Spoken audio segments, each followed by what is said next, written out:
That's why we're called the Unready Room. Absolutely. Yeah. Uh-huh. So, hi everyone. Welcome to the Unready Room. As usual, we're unready. So, living up to our brand as always. Um, thank you all so much for joining us, and thank you to everyone who's tuning in later to watch us. Really do appreciate it. We're mostly all set for tonight's show. I've got my Kira signed picture back there, and Brandi, you're wearing some Kira paraphernalia as well, I I believe. am.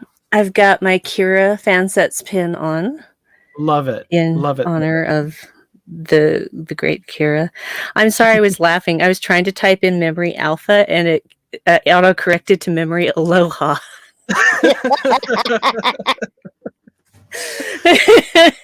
All right. So somebody go reserve the domain name Memory Aloha. We got to make that a thing. Please do it right now. Absolutely. Oh, So yeah, first of all, apologies to everyone for last week. Things just kind of piled up a little bit and wasn't able to kind of get things going. This actually, if we keep on these 2 weeks, however, it actually works a lot better for my schedule. So we've kind of shifted, we'll just keep doing 2 weeks from today, if that works for you, Brandi. sure. Awesome. Oh, sure. Because, this is the week that I don't have to edit the Positively Trek podcast. So it works out better for me. Whew. Well, then we should have just done this before, but hey, we gotta do what we do. It's the Unready Room. We've got to keep living up to that name. So, yeah. Wow. Duet. I've watched this episode many, many times before, so the opportunity was there for me to once again skip out on doing my homework and not watch it because I've seen it so many times. But I thought, no, I'm gonna watch it. I need to watch this one. And as I've found this entire whole weird year and a half pandemic time, boy, did this affect me more than it has in the past. Yeah. Oh man. Like, I don't know, my emotions are just so much closer to the surface. Same. Right away. That scene at the beginning where Kira is imploring to Sisko and talking about the atrocities that happened at Galatep, and her voice breaks there. I was like, okay, this is going to be a long hour because I'm already a little bit like, ugh. So, wow. Yeah. What an episode. I just, this continually blows me away, and it's always better than I remember. And I already hold it in such high esteem. So yeah, that's where we're starting here because I love this episode so much. I do too. I remembered the basic plot, but it was the small moments that, well, in some cases I blocked out, like Kira talking about what happened during the occupation and specifically at that mine. And I was just like, okay, yep, I remember why I blocked that out now. Because it is just really, it's hard to hear it, but it's necessary to hear it. Because, you can't hide from atrocities like that. And you should talk about them. You should speak up about them. It doesn't matter if it makes people uncomfortable. It should make people uncomfortable. You should be uncomfortable. You should be upset. Yeah. And absolutely. That's so that you'll never repeat these atrocities.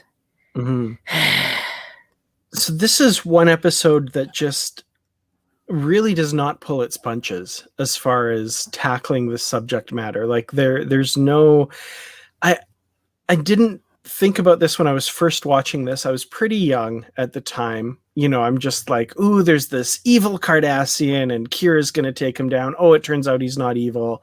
Oh my goodness. Wow. He's actually a good person.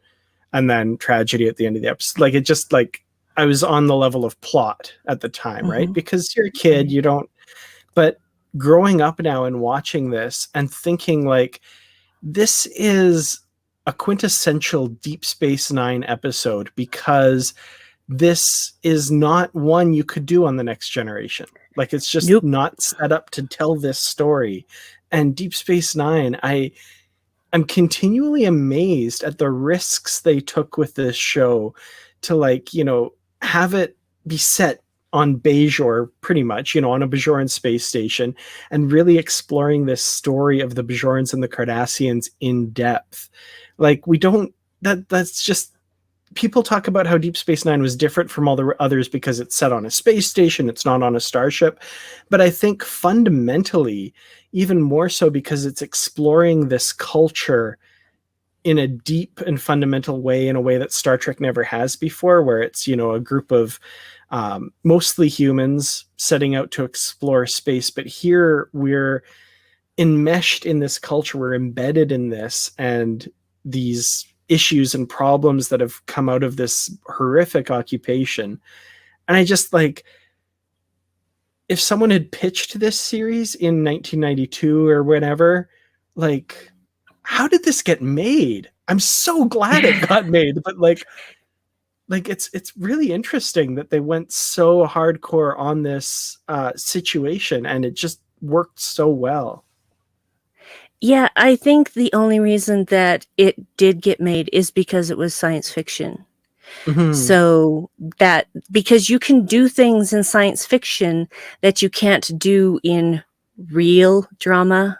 Mm-hmm. And I use those words very loosely because I don't think that Star Trek is not real drama. It is real drama. It can be real drama. It can be a lot of things. And people just write it off because it's science fiction. Yeah. And so you can get away with things in Star Trek that you couldn't get away with in, a cop drama. So. Absolutely. And the fact that it's a fictional world, you can make up any kind of backstory you want to make it your allegory for X, Y, and Z. And, it doesn't have to adhere to, well, that didn't happen in real life. Well, of course it didn't. It's set, however far in the future in this alternate world kind of thing. But yeah, I'm continually amazed by just the premise of Deep Space Nine as a whole, and episodes like this just really shine. And this isn't necessarily a Bajoran politics story, but that's one thing that, as I grow older, I really appreciate those stories more and more. Like Sisko having to walk that fine line between the policies of the Federation and Bajor and all of this stuff. And yeah, we'll get into it because there's a lot here for sure. So I don't think I really need to ask your initial thoughts on this episode. I'm pretty sure you adore it. I do. It's hard. It's a hard episode. And it's not one that I would watch over and over and over, in great frequency, because it is hard. Yeah. And things affect me more deeply than they do the average person. So I will dwell on something a lot longer than the average Joe or Joan, so to speak, and or non-binary person, however they choose to identify themselves. Yeah, it's an amazing episode, and Harris Yulin is just mind-blowingly fantastic and perfect in every way. And I just, the first time I watched this episode, I'm like, oh, not one of these. And then it changed my mind within seconds. Absolutely. With just the interaction with Kira and whoever this person claims to be. Yeah, absolutely. Yeah, it's a very interesting mystery as well. Getting at trying to get at the truth and figure out what really is going on, because you think you know, and then you find out you don't really know. And Kira is kind of our what's the word I'm looking for here? Avatar in this, because she's trying to figure it out, and she's getting the information at the same time that we are. And so we're all trying to put it together at the same time. And so I think it also really increased my love of Kira, who, if I have to pick one regular character on the show who is my favorite, I would say it is Kira. If I Mhm. have to pick one who is not a regular on the show who is my favorite, it's Garrick by far. Yes. So, yeah, it's just it's an amazing episode, and Absolutely. the acting is amazing. Everything is that's done, the way it's done in this episode is so deliberate. Mhm. Even just the way Cisco is sitting when he's talking to Ducat on the view screen. Yeah. It's just all so specific. It's all, you're having to play this game just to try to get information to figure out what really happened here. So it's Mhm. fantastic. I think it's Definitely. fantastic. I just want to say shout out hello to Pedro. Thank you for joining. And he says it's his absolute favorite episode in DS9. I think there's a lot of people that share that. It's pretty close for me. I have a hard time with favorite because, you Same. know, but it's way up there. Absolutely. And then TJ, this is my favorite episode in the franchise. So Wow. high praise there. Absolutely. So, yeah, and I see Marge was wondering about your nickname, but TJ jumped in with an explanation there. So Yep. um, I want to say I tried to think of a nickname at the start, and I just like I couldn't think of anything that was like funny or cutesy enough from the episode. I hadn't thought of Champion Windowbreaker. That's a really good one, but like everything else, I'm like all that was going through my head was like genocide and Yes. labor camps, and I'm like I can't think of anything. I the only things that I had down, because if it wasn't going to be Champion Windowbreaker, because I thought if you thought of it, you know, that I would change mine, and the my other choice was Masterpiece of Meticulous Exactitude. So Ooh, that's a good one. so Yeah. those were my two choices, because there was just a lot of, yeah, just not stuff that you could make funny, and that's Hmm. fine. That's fine. No, That's the absolutely. point of the episode. It's not funny. Yeah, and it's interesting. There's no B or C plot or anything. The episode No. is laser focused on this story, and it truly is a duet between these two characters. This back and forth between the two of them. And so you mentioned Harris Yulin, who plays, of course, Eamon Maritza, Guldar Heel, Eamon Maritza. Um, and yeah, incredible acting. I've Mm. seen him in numerous things, and he's just incredible. But I keep coming back to this performance, and I admit I'm biased. I'm with my huge love of Star Trek, but I just think he's so good in this episode. And somebody in the comments earlier, I think, was saying there's so many little things that you notice with his Yes. performance, especially coming back to it later and knowing the outcome and just seeing him deal with each new piece of information and going along with this. Like, I love when Kira goes to confront him about how did you know I was in the Shakar resistance cell? And he delays. He says, "Oh my, aren't you a strutting egotist?" Well, blah blah blah. And you can tell he's like, the wheels are turning. Okay, how can I? Okay, I know how I can explain this. You forget about Eamon Maritza's filing system, and it was this. And she's like, "No, that doesn't ring true." And he's on his toes trying to figure out how to maintain this deception, right? So it's so Mhm. good, very subtle acting. Um, it's funny to say subtle acting because it's also very over the top acting, but purposefully, right? Where he's talking in his Guldar heel persona, talking Mm. about the men. I'd order them to go out and kill Bajorn's scum, and they'd come back covered in blood. And he's just But they so. felt clean. And why did they feel that way? Because they were clean. Oh my God. No. The whole performance is amazing. Mhm. And yeah, the subtle moments and the bombastic moments, they're just so good. I totally believe this character. And then, like, I'm just running through the whole episode here, but his breakdown towards the end is a moment that could be really hard to do, really hard to come across as genuine, but I totally believe it. He's so good Mhm. when he breaks down and sobs, and then his voice becomes very small. And you see him in that moment as that character hiding under his desk with his hands over his ears. And it's just amazing, incredible. Yeah. That's the point where my tears start, is Yeah. when he's talking about that, and they don't stop pretty much for the rest of the episode. Mm-hmm. Because you know how I am. Y'all know how I am. That's no surprise at this point. So Yeah. everybody coming into this was probably like, yeah, did Brandi cry? Oh, absolutely, Brandi cried. Definitely. She must Yeah. have used at least 2 tissues, which I did. No, Dan cried too, so absolutely. Yeah. TJ makes a good point. The bombastic moments, even the loud bombastic moments, are loaded with those subtle acting cues and stuff there. Absolutely. Yeah. Oh, man. Geek Filter, Aaron. I noticed that too, oddly enough, this time around. They mentioned Goldar Heel's housekeeper. Housekeepers seem very important in Cardassian culture. That's a very good point. I was thinking, of course, of Mila, the housekeeper to Anabra and Tane, who we meet in Deep Space Nine. And I was thinking that too. I was like, oh, interesting that there's that relationship there that I think is really important. That is interesting. Yes.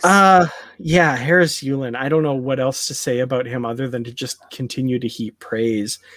An actor who I think had a very challenging time with this, or I would have in any case.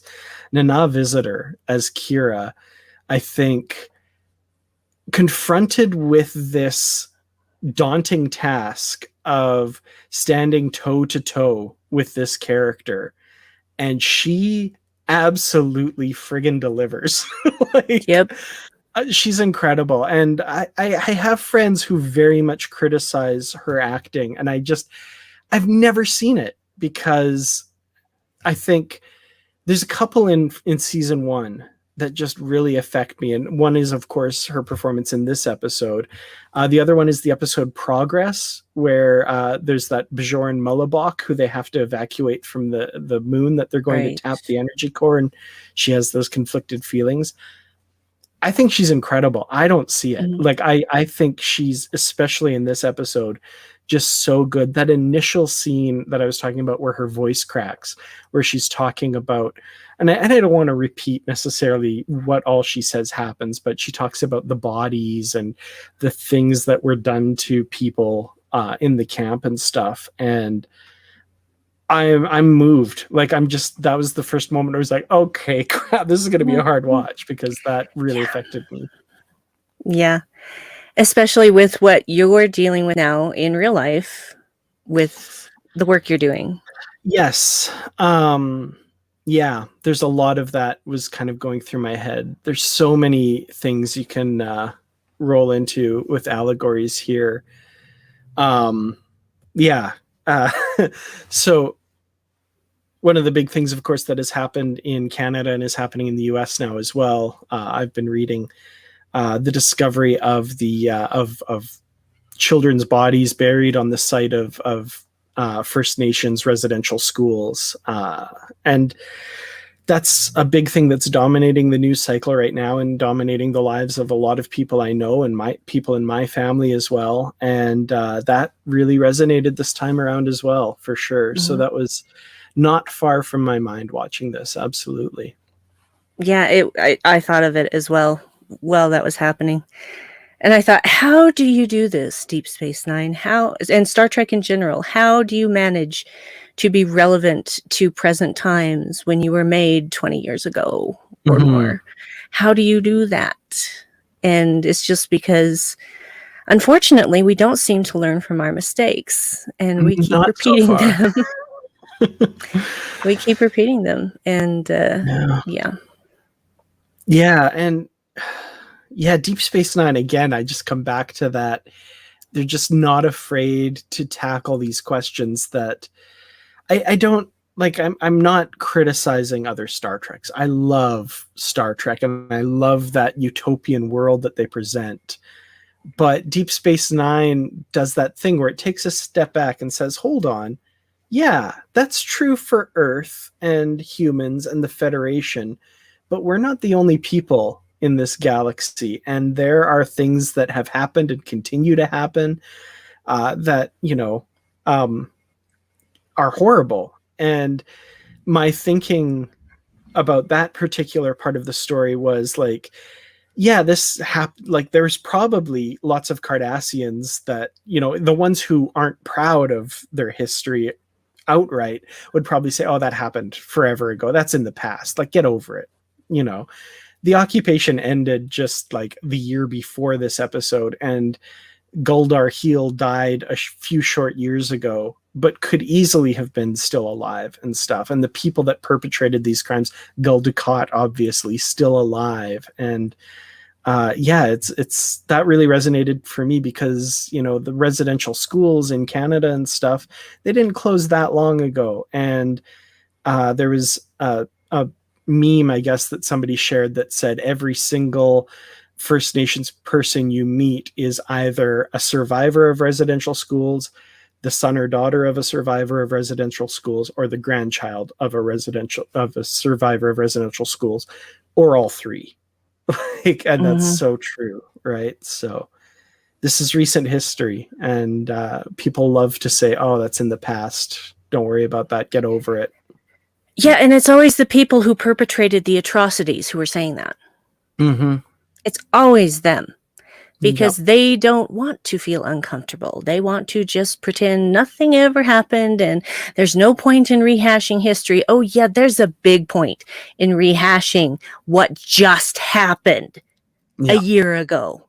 There is definitely, people need closure, they want justice, and who can blame them?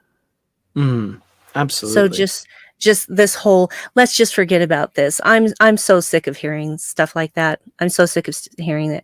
Yeah, I'm sorry that you don't want to talk about this thing you did, but you did it, and now you got to face consequences. Yeah. Yeah, the other thing I was thinking about, of course, kind of the main allegory that they're going for, of course, is like Nazi war criminals and that sort of thing.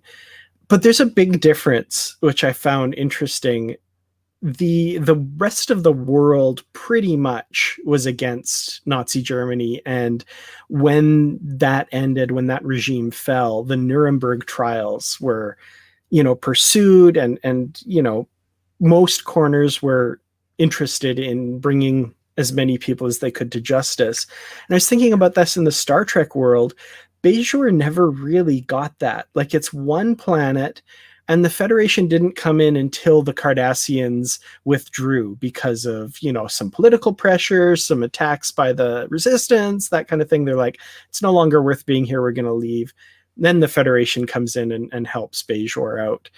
But yeah, we never got that reckoning for the atrocities of the occupation.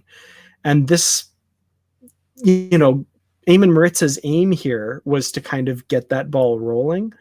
And that's what he wanted. And it just, it occurred to me just like how brutal the situation was for that planet, even more so than the real world's. I don't want to say more so, obviously real world, yeah, but the situation they've outlined here, like if that were real, would even be even more brutal. I think it was, yeah, there's no real reckoning for the monsters that perpetrated that.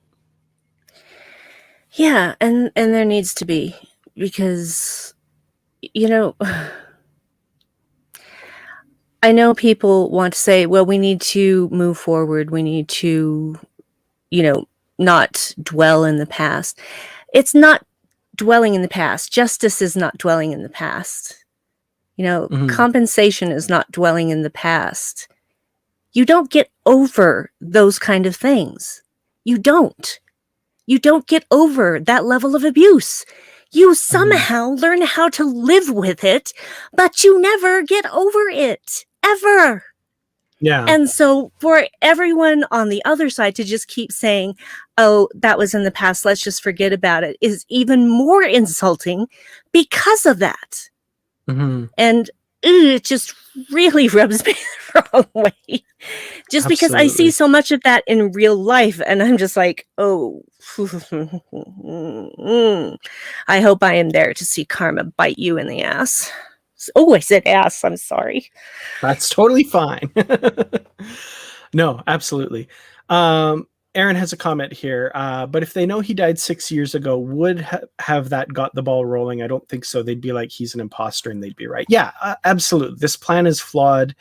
Eamon Maritza is a disturbed person who, like, this isn't going to work. Like, they found it out. The rest of Cardassia would say, no, like, this guy died. Absolutely.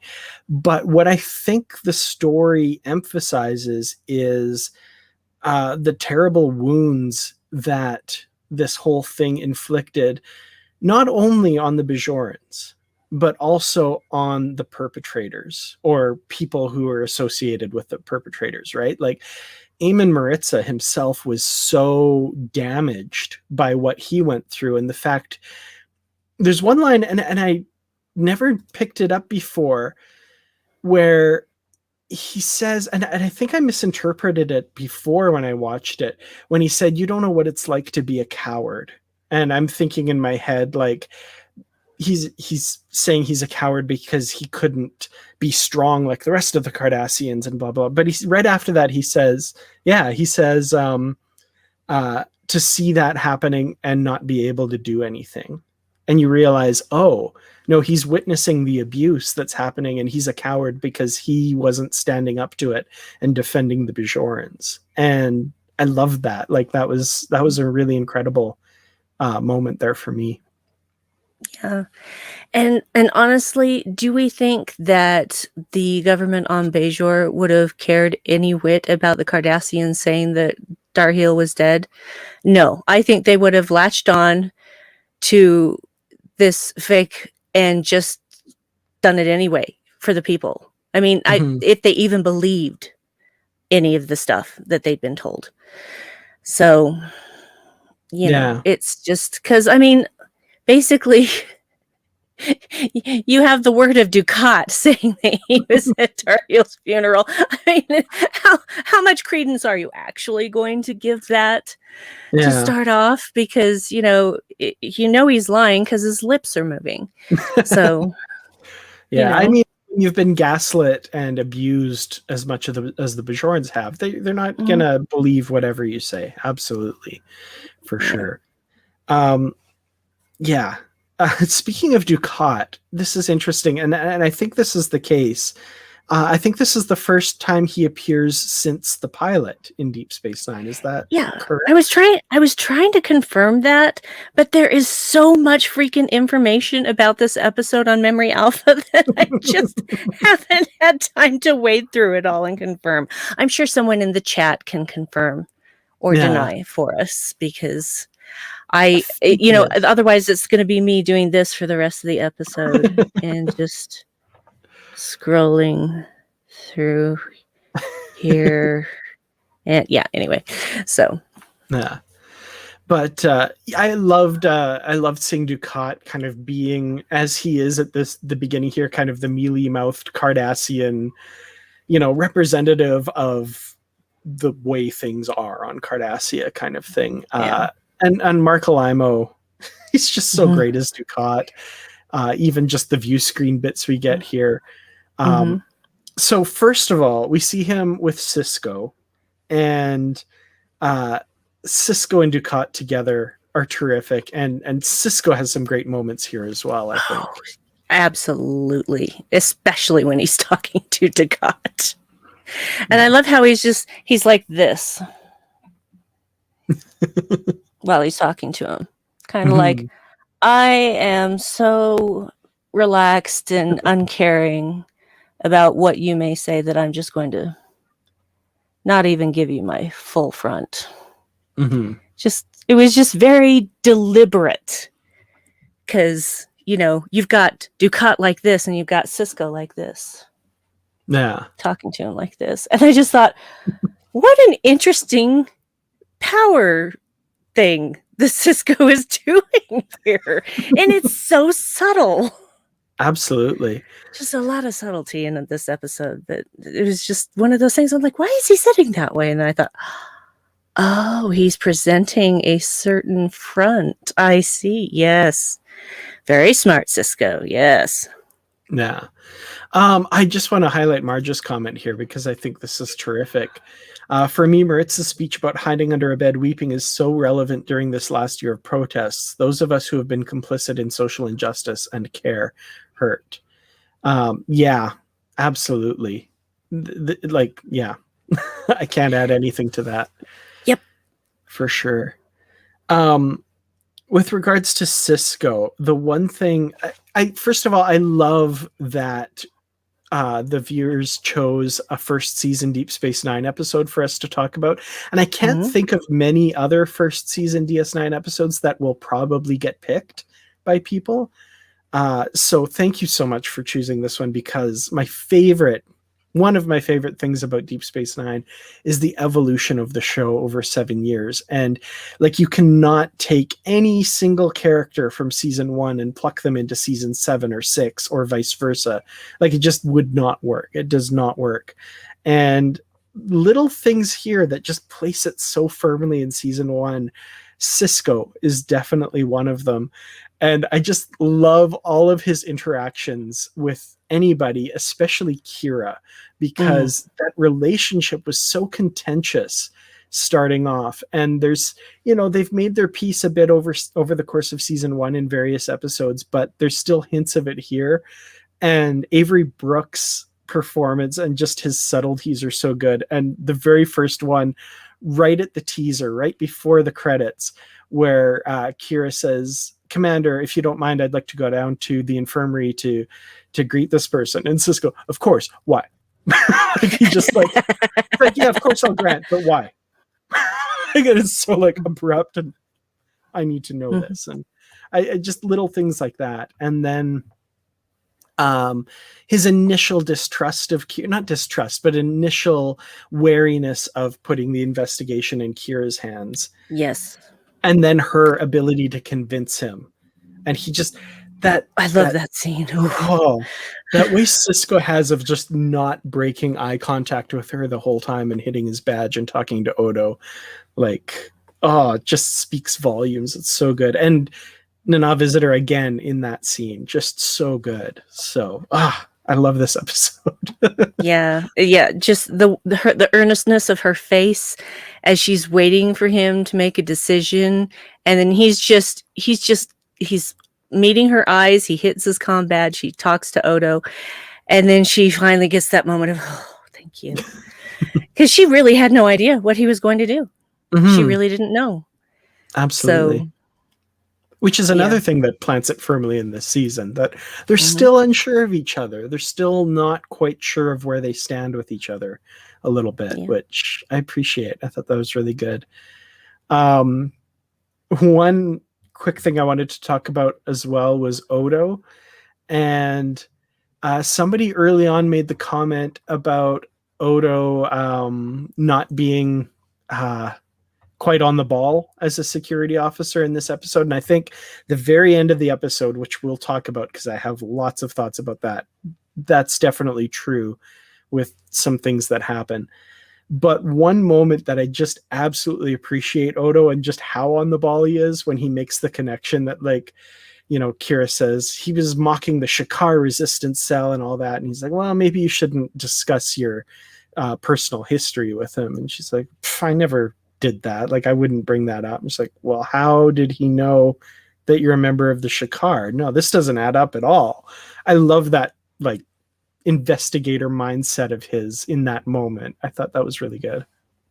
Yes, and if I remember correctly, this is the first time we hear the mention of the Shakar resistance. Yeah, that is So, absolutely correct. but we'll hear about it again Absolutely. And and again and again. yeah. And we'll meet the namesake, of course. So that was cool. Yes, we will. Yeah, it's I love that interaction too because Odo is. I mean, he's obviously very complex, but at the same time, he does his best to remain neutral. He is Mm-hmm. not on anybody's side. He is on the side of the truth. And the Yeah. truth is what he's trying to get at. And so when something doesn't add up, that's when he really comes alive. He's like, ooh, It's like a Time dog for with a Odo to bone. go to work.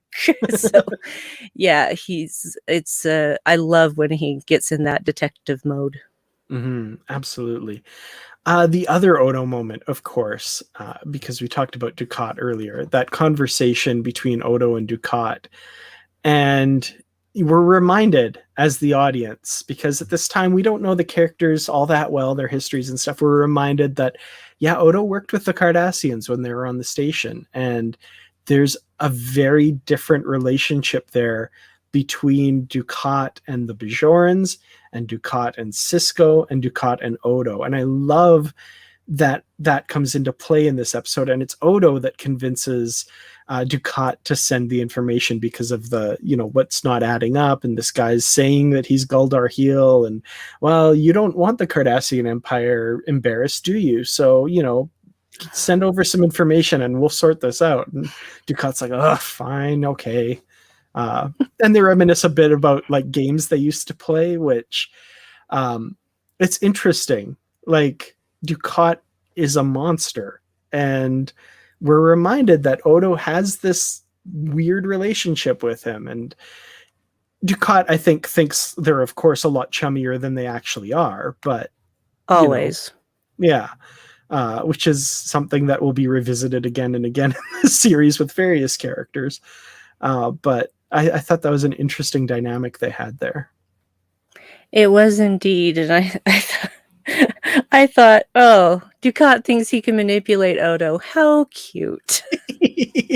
And Odo's just like volleying it back and forth right back to him, and just beautiful. Love it. Yeah, so good. So, I don't know, before we talk about the end of the episode, is there anything else that we want to discuss with regards to what's going on here? I'm trying to think. I can't really think of anything. No,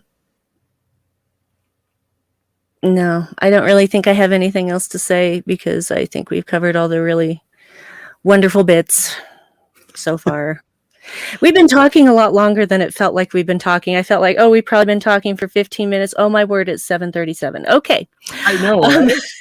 It's just, I got lost in it. By the way, I love this comment.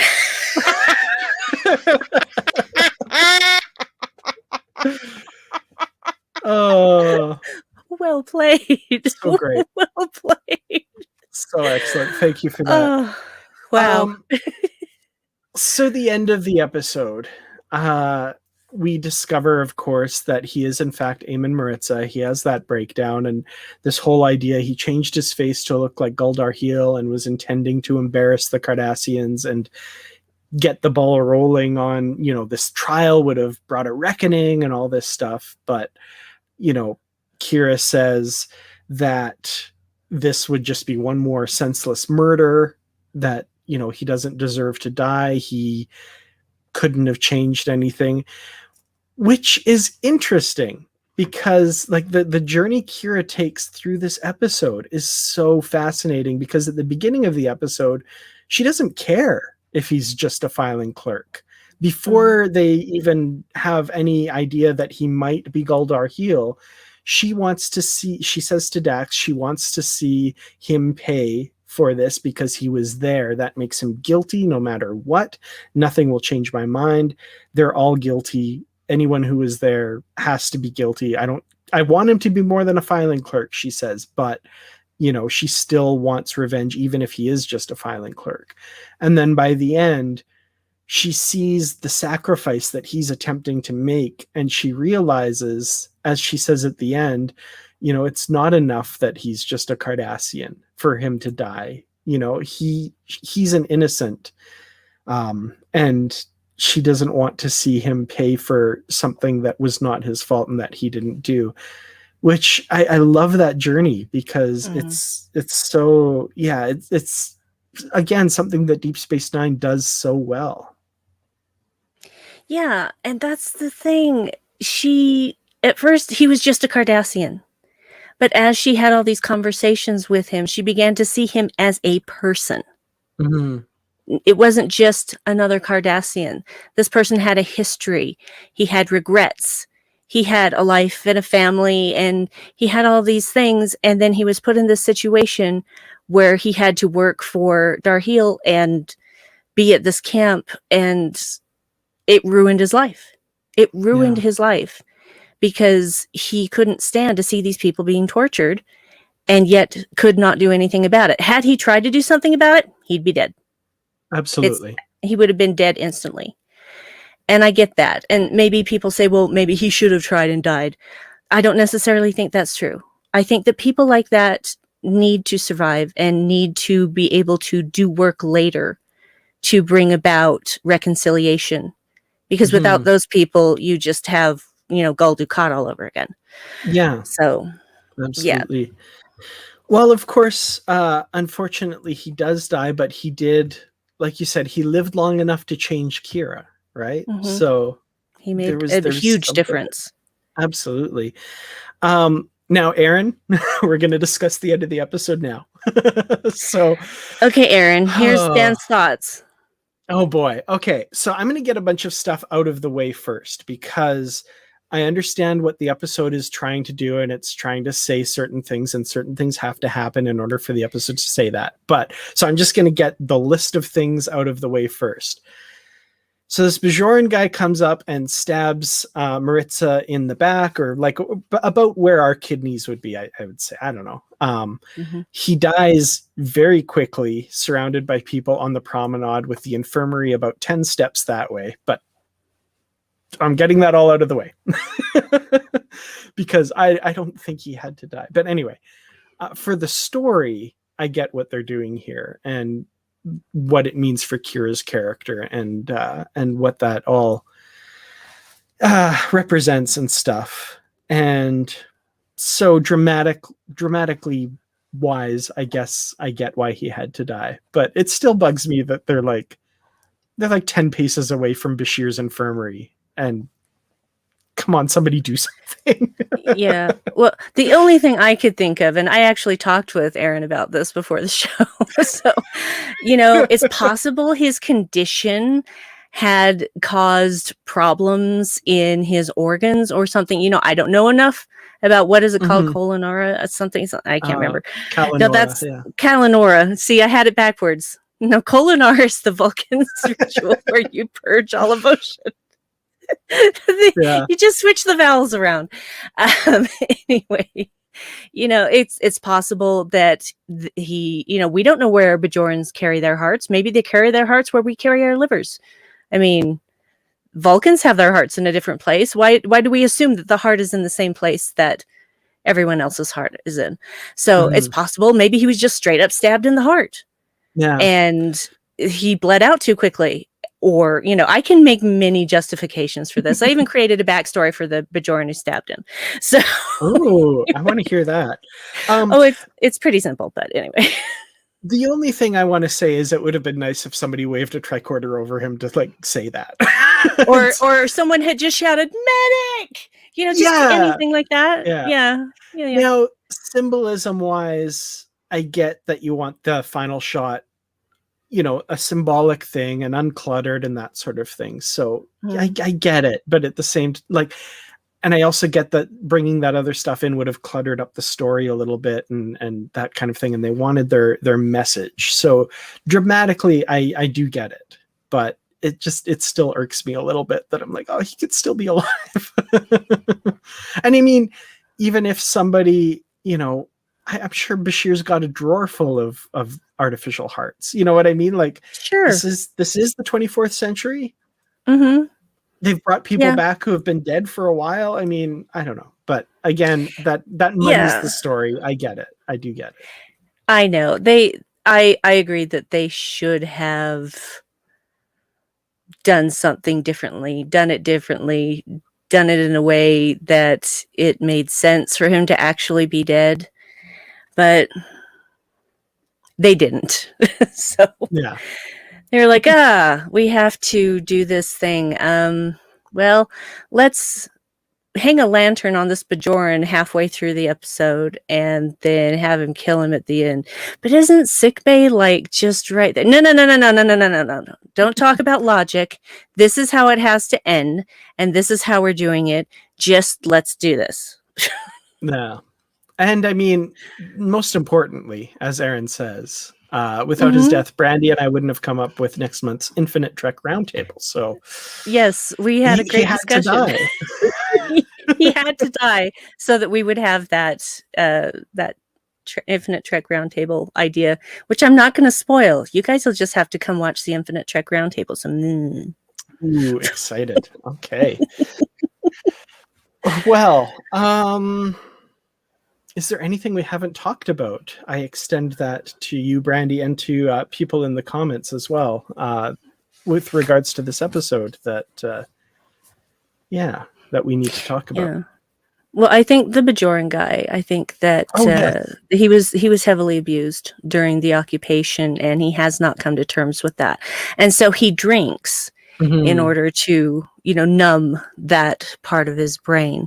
And he drinks so much that he becomes violent sometimes, which is why he ends up in Odo's holding cells quite a bit. He seems very familiar with them, and so forced to be sober for a certain period of time might have made him even more violent, and he decided that's how he was going to assuage his woes by killing a Cardassian and getting some of his own back. So, and then he ended up in the holding cells forever for murder. So, is it worth it? I don't know. Part of me in the back of my mind is, sadly, the fact that it's a Bajoran space station and the Bajoran provisional government would have kind of final say over his sentencing and stuff, whatever judge he ends up in front of. Absolutely acquitted. That's what I think too. And I think someone in the chat said that as well. Oh, I missed that. Absolutely. Yeah. I had this thought too, Marge. Thank you. Maritza set out to be executed, so perhaps the assassination completed that goal, at least dramatically. And I think in his mind as well, in the character's mind, he was probably only too, I don't want to say only too happy, but like he was perfectly fine to have died, because there was another thing that I hadn't noticed about his performance before, like watching this episode previous times, is just how dejected he is at the end. And that, like, I hope, like, what went through my mind was, and I knew, of course, he dies a few moments later, but what went through my mind was, I hope that if he makes it on the ship, that he's on suicide watch, because, they say, like, we've alerted your planet, your officials there will be there to help you. He looks so aimless and so lost and so disillusioned. And I'm so sad that the episode ended that way for him, because he never found that peace. And I mean, you can't in a 40-minute episode find that peace. No. But like, I would have been so happy if he was on the road to that. But of course that gets cut short because of the actions of this Bajoran. So it's so brutal. Yeah, I don't know that he would have ever found peace for the rest of his life. I personally don't see how he could have, having been there and knowing what his people were doing to the Bajorans, hearing it, seeing it. I don't know that there was ever peace for him, would have ever been peace for him for the rest of his life. And I think that's another part of the reason for why he wanted to be put on trial and executed, is because he could not find peace. He could not find a way to live with what he perceived as doing nothing when he should have helped. So, no. Well, with that, I guess I'll put it out there to you and those in the chat for your final thoughts and ratings on Duet. And Marge chimes in 10 out of 10 filing cabinets. And thank you so much. Very generous, very much appreciated.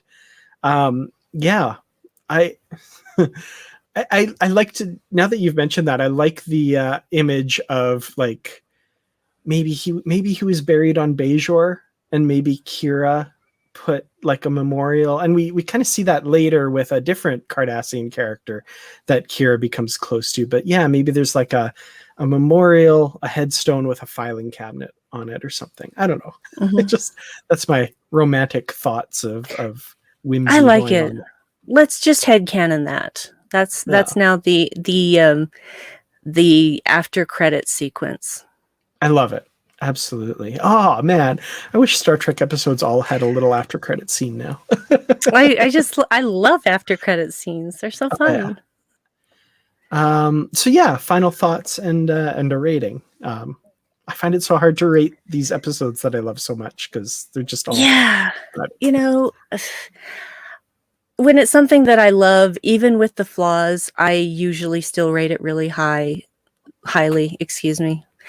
So I would say nice, Patrick. Oh, Patrick. I would rate this I'm gonna say 10 out of 10 unwatchful Odos escorting a former prisoner of war, supposedly, straight through the promenade. Yeah, that was a moment of weakness on a lot of their parts. Sorry, Aaron, 9 out of 10 memory aloha articles. I love it. I love all of you. You people are amazing. You are all so fantastic and bring me such joy, which is why doing the show is one of the great pleasures of my life. It truly is. Yeah, I mean, I can't say any more about this episode than I already have. It's amazing. The fact that it's a first season episode and so highly regarded, and just everything comes together so beautifully. I think this episode, and then it's immediately followed by In the Hands of the Prophets, the introduction of Wynn and that whole thing. It's just like some really amazing things happening at this time in the Star Trek universe, and Deep Space Nine was just so good about elevating the level of storytelling in the Star Trek universe. So yeah, trying to think of one that other people haven't said already. I have to say, 10 out of 10 sassy conversations between Sisko and Ducat, where they're just chewing the scenery. I love it. So yeah. So great. Absolutely. Oh, I should have done 10 out of 10 broken windows. That's a good one. Yeah. Or as Aaron pointed out in a comment beforehand, 10 out of 10 really high Jadzia Dax hairdos. Yeah, the hair was really big. They definitely had to bump it up in there and just, backcombed a heck of a lot before slicking down that top layer. Absolutely. Oh, the 90s. You silly 90s in your weird fashion. Absolutely. So yeah, do we want to go ahead and open it up to the comments for the first 3 films or episodes we see of different series?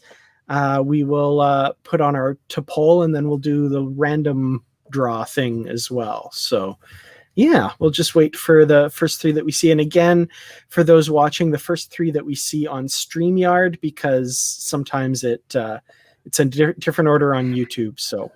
Oh, good Lord, we've already got so many. Ooh.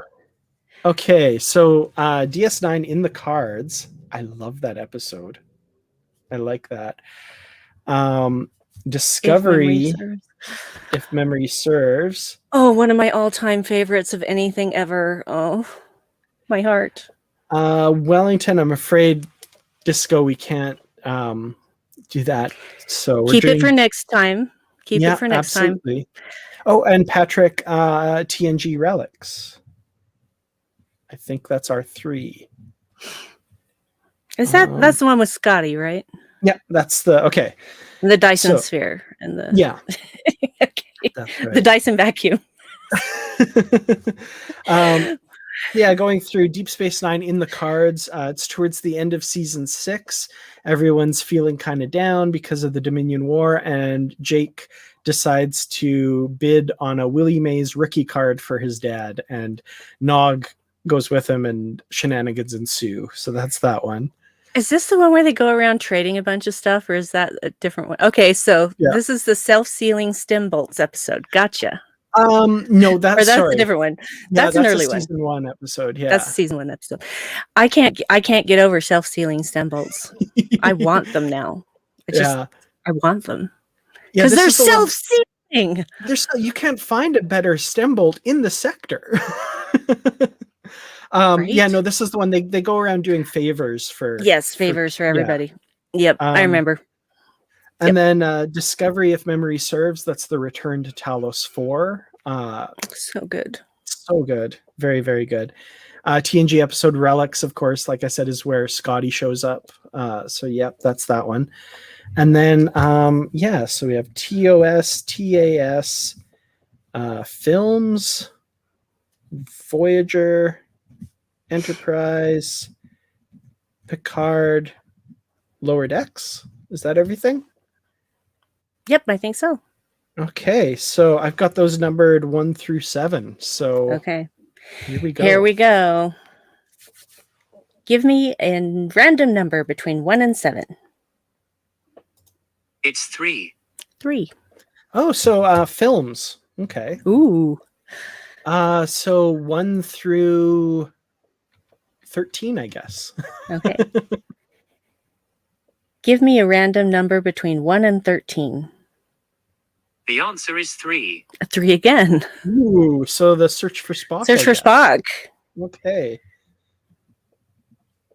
All right. So yeah, our four finalists here: Deep Space Nine in the cards, Star Trek Discovery, if memory serves, The Next Generation Relics, and Star Trek 3: The Search for Spock. Interesting.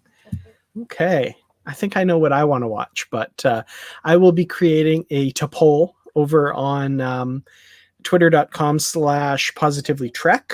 And vote for which one you want us to talk about in 2 weeks. And that's the one we'll talk about. Or if your one wins, I guess that's the one we'll talk about. So looking forward to that. Brandi, where can people find you when you're not here discussing one of the best episodes of Star Trek ever with me? Yes, I feel like we get to do that a lot. You can find all of the things that I'm doing if you go to my Twitter, which is @Brandi112, and 12 is a number. The I is in Brandi, not a Y, an I.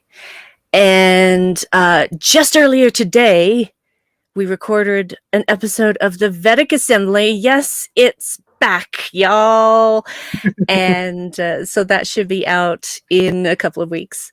And I'm very excited about that. It's basically full of tangents because we didn't have an actual subject that we wanted to talk about straight away. So we just kind of talked about what's been going on, random Star Trek things, some Deep Space Nine things, and a lot of other weird stuff. So, and then I have other podcasts. I have Boldly Go, a Star Trek Strange New Worlds podcast, and it's about Strange New Worlds that hasn't started yet. But hey, there's plenty of Captain Pike in season 2 of Discovery, so, and Spock. So at least there's that. And then What the Future Holds, my Star Trek Discovery podcast. And that's with my husband friend. He's just now my husband friend, Dave, and our friend, Christopher Littlefield. And we got a new episode of that coming soon. And then there's this show I do with my husband friend, which is the Dark Corner podcast, where we look at pop culture things from a darker perspective. And our next episode will actually be extolling the virtues of another podcast called Dungeons and Daddies, not a BDSM podcast. It is an actual play Dungeons and Dragons podcast, and it's amazing. And we love it. And we're going to wax poetic upon it. So That's awesome. those are all the things. So what about you, Dan? I know you got tons of stuff always going on. Yeah, oh yeah. So of course, main thing is this channel here, Kurtrat's Productions. Subscribe if you haven't already. We're like 7 away from 5,000 subscribers, something like that. So that's kind of cool. if you haven't subscribed, make sure to do that. But yeah, the other main thing that I do, of course, is the Positively Trek podcast with Bruce Gibson. We're gearing up for Lower Decks. That's starting next month. I can't believe new Star Trek next month. That's so exciting to say. So yeah, we do a flagship show every week, just kind of a general discussion about something, sometimes with guests, sometimes just the two of us. Every 2 weeks, we review a Star Trek novel or comic or something like that. And then when new episodes are out, we do a review episode of that as well. So very excited. Lower Decks. Oh man, I just want to jump up and down yelling Lower Decks. Me too. Lower Decks, Lower Decks, Lower Decks. Awesome. Come on, Lower Decks, Lower Decks. See, I chant with you, but I'm like, I know it's probably a little off when people see it's it, okay. so I don't know. It's okay. It's fine. It's fine. So excited though. Yes. Oh, Infinite Trek. We already talked about Infinite Trek, Aaron. Yes, Infinite Trek is a roundtable that we do at the end of every month, and we've already got our topic. And you also asked, Aaron, if I'm your podcast sister. Yes, I'm your sister friend. So awesome. I'm your podcast sister friend. So there we go. Yes, I'm sorry. I thought that since we had already talked about it, that I had mentioned when it would be, and I didn't, and that is my fault. Awesome. Yeah, positivelytrek.com. Go listen, go subscribe if you haven't. It's a lot of fun. It's my passion project right now for sure. So other than, of course, the Unready Room, which I also love. So yeah, thank you all so much for joining us. And we're just over the hour now. So yeah, thank you so much. Join us again in 2 weeks, and we'll discuss one of these 4 episodes or film. So yeah, looking forward to that. Until then, as always, live long and prosper and all of that good stuff. And I have to use my live long and prosper hand to hit